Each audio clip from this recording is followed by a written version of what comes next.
This video is for sports medicine professionals, including corrective exercise specialists, athletic trainers, and physical therapists with treating patients who are athletes returning to strength and power training. When rehabbing an athlete, there are many variables to work with in the later stages of rehab, including load, which is the amount of weight lifted, volume, which is the repetitions done in a set, frequency, which is how many times a week this athlete is doing this lift, and tempo, which is the speed of a lift. Another variable that you can work with is rest times in between each set. So these are things that you could use and adjust with strength training individuals.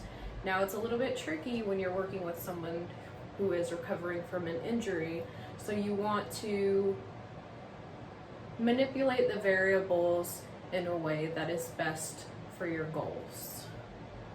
This video will focus on tempo in terms of velocity-based training with a variable of average concentric velocity. So a research question that a medical professional may have with rehabbing an athlete with lifts could be, can tempo as a variable be a useful tool when rehabbing and training athletes to return to prior level of strength and function?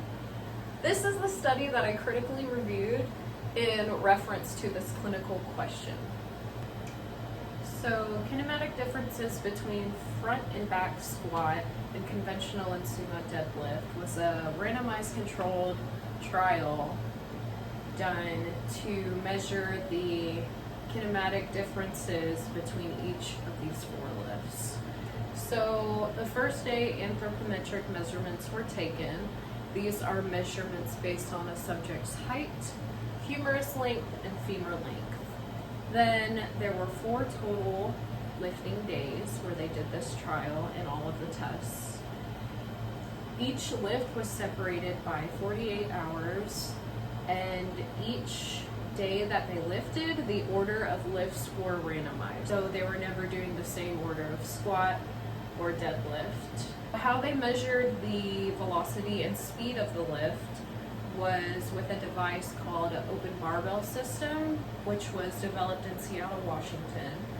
So this device is an accurate tool to measure one-dimensional measurements of velocity and displacement.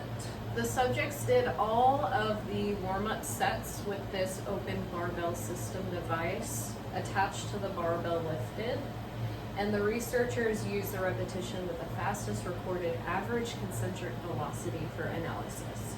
So average concentric velocity, this is the speed of a lift with concentric activation of muscles.